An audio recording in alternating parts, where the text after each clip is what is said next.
Special thanks to the Tarnock Garage of Somerset for providing the vehicle in this review. They're a Ford specialist by trade with some other spicy vehicles in there as well, such as the Aston Martin in this video. And of course, as always, I've dropped a link to their website down in the video description, and they themselves are located just south of Weston-super-Mare. So if you're in the market for a vehicle like that and you're in the Somerset area, give them a look.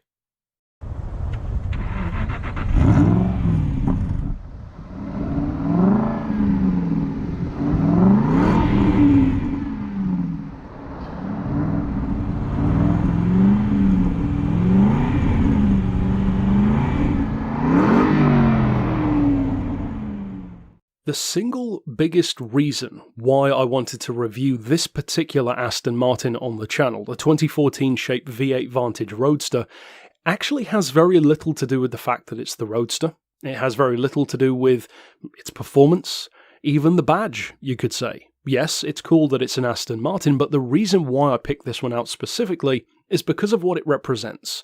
And this, I think, is something which you could easily miss if you don't think about it. The automotive world changes and shifts and moves so rapidly, almost in a constant manner, really, across multiple manufacturers, that often things can go away, new things can be introduced, and changes can happen that you don't really have a moment to stop and think about. And that is what this car represents. Because even though this is a 2014 model, only a couple of years later, this car went away. And with it, you could argue this era of Aston Martin. And we have what we have now. The newer Vantage, the more muscular design style, the more controversial design style, and to me, although I appreciate what the newer cars are going for, I will miss this era. And that is why I wanted to talk about this car, because this Vantage is one of the longest standing models of Aston's 2000s and 2010 era. And for good reason. It's the Baby Aston, it's a lot smaller than other Astons, which makes it a lot more usable on British roads. And this 2014 car is essentially the culmination of all of those small details and updates that the Vantage had through that time, from the original AM V8 concept, the first generation, then of course the hugely significant V12 Vantage came out at a similar time to the DBS. What a pair of cars those were, both stunning to look at. And then this one, which certainly takes some styling cues from the V12, the front and rear bumper in particular are directly inspired by that car, and I think it's all the better for it.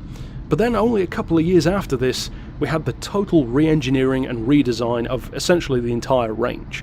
So this to me is a very significant car for an Aston enthusiast, and even a potential buyer. And that to me is what this review needs to hone in on. If you are in the market for a Vantage, or just an Aston in general, this, I think, is a car that can represent a lot of the questions that you need to ask, and potentially a lot of the answers that you need to hear to make that decision. Because, first things first, the car is smaller than you would expect. That's one of the first things that struck me, in fact, about the vehicle. Of course, it's stunning to look at, but it's not quite as big as I expected it to be. Now, I've seen plenty of Vantages on the road, open-top and hard-top versions, but it's always kind of from a distance. When you're actually standing next to it, it's nowhere near as big as I would have thought it would be. Now, it's called the Baby Aston for a reason, but I must admit I kind of assumed that that was more of just a nickname. It's kind of like saying a small Hummer.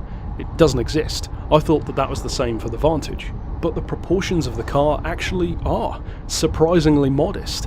And I love the proportions that it has, because it's not overly long, certainly not overly tall, but it actually has a nice width to it. And as you can kind of see from some of the interior shots of me in the car, the width space is actually very good. And that is a refreshing difference compared to other sports cars that are on the market, because most sports cars that aren't overly long or overly tall tend to be narrow as well. So the fact that this has more of a supercar stance, but without being obscenely large, actually makes it pretty comfortable to be in, even as a bigger guy. And just to cap off my thoughts as far as that interior space goes for now before we move on, I will say that if you are a taller guy such as myself, you might want to consider getting the open-top version for fairly obvious reasons.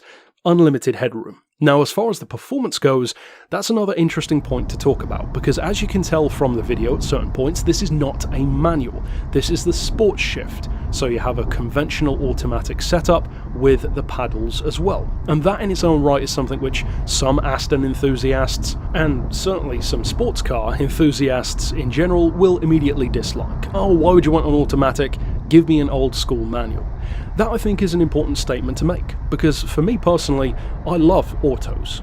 And one of the reasons why I love autos is because I'm an engineer and a mechanic, and as such I appreciate the radical changes that have happened over the years to the automatic gearbox. In fact, a lot of the arguments that people used to make about them are simply wrong now. Oh, they're slower for acceleration, they're worse for fuel economy, they're unreliable, they're clunky. That's simply not true. Tons of cars prove that wrong now. However, this might not be one of them. Because to speak on the point of that sport shift, it's not perfect, and I'm not going to sit here and claim that it is. It has its issues. When the car is cold, for instance, it does feel a little clunky. And funnily enough, in terms of driving this car, for the performance, the sound, even the way the gearbox works, it reminded me far more than I would have ever expected of my Maserati. Now, you would never usually compare a Vantage to a Quattroporte, but they actually feel surprisingly similar in a number of ways. They both have a very nice, barking V8 engine, a relatively clunky gearbox in some ways, which is a product of its time, and the fact that most people probably want the manual, let's be honest. But they share a lot in common in terms of how they feel, despite being very different cars in terms of purpose. Now, of course, the Vantage is more manoeuvrable than the Maserati is, and at the same time, the trade-off is it's not as practical. Now, chances are if you're on the market for something like a Vantage, you might have a couple of options lined up. Maybe something like a TVR Tuscan perhaps, or even something from across the pond like a more affordable Corvette perhaps, a C5 or a C6. How does this car compare to those on the market? Well, that's the interesting thing, because I would say it compares very well, and the reason why I think it compares very well is actually not because I'm British. I certainly don't allow any allegiance to Britain's own brands to affect my opinion of cars, and I appreciate cars from pretty much every country out there, including America, as Brits often like to dog them. But the reason why I think this is a good choice is actually because of how many bases it has covered. I'm not going to go out and claim that an Aston Martin is necessarily the most reliable thing around, or maybe even as well engineered as some German rival, perhaps. But what I do think is great about this car is that, especially for a British performance fan, if you do want to keep the car homegrown, well then the options become a little bit more limited. Aston, Morgan, TVR, Jaguar. So within that kind of pool, if you look at each of those, even that I just mentioned, they tend to have a good point and maybe a not so good point, or maybe multiple of each. The reason why I think this Vantage is a good choice is because the amount of good points outweigh the bad. The pricing is good, but at the same time it's kept more of its value than certain rivals have. The visuals are still stunning, the sound is great, it's comfortable, the interior is very well put together and stunning to look at, and as many of you know who have listened to my reviews before, even when I talk about video games, let alone real cars, the interior design of a car is very, very important to me, because you don't drive a car from the outside, you're sitting in the driver's seat looking at the dashboard and the steering wheel, so why wouldn't you want that to be a good looking place to sit? Moving on with my discussion of the good points though, it's practical as well. Despite the fact that this is faster than, again, my Maserati, it still has the same kind of fuel economy. About 20 to the gallon on the highway, drops to about 13 or 14 around town, but again, it's an Aston, what do you expect? It is a super sports car, so I'm not going to go out and claim that this is the most practical thing you could use every day, but I think it's nice to be reassured in knowing that actually, if you can afford the car, you could use it every day. It doesn't have a 2+2 seat layout or the most trunk space around, but if you're looking for a two-seater, which is not obscenely big for UK roads, still holds enough of its value to be not an investment, but something that you don't need to worry about, but at the same time has a good used value for picking one up, then this does tick those boxes. It still has great performance, 0 to 60, about 4.7 seconds, top speed around 180 miles an hour, so it's not exactly slow, it's not the quickest thing out there either, but that also speaks to my point about it being unapologetically old school, and I think it's all the better for it, because this is in effect what a 1960s British engineer would have dreamed of, A car like this wouldn't necessarily have looked this way in his mind if he imagined the future, but a lot of how it feels and how it drives and even how it's engineered would be familiar to him. It's updated in certain ways, of course, but it still has a more raw, old-fashioned British approach to performance. It doesn't have a hybrid system. It doesn't have an automatic gearbox that's been refined to the point of just being some kind of 10-speed, super efficient thing that sucks the soul out of the car. No, it's old school. It's got muscle. It's a chunky feeling and looking car. It is British beef. And to me, the best way to describe this car is a bulldog. The Vantage is the British bulldog of Aston Martin's range. And I think that's a great place for it to be.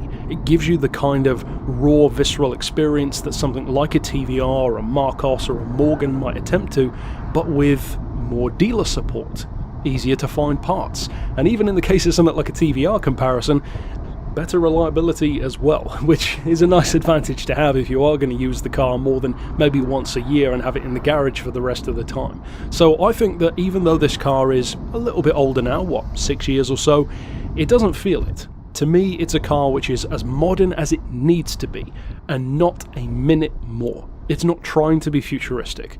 This is the culmination of old school. This is, in effect, the pinnacle of old school. It's as good as old school can realistically be.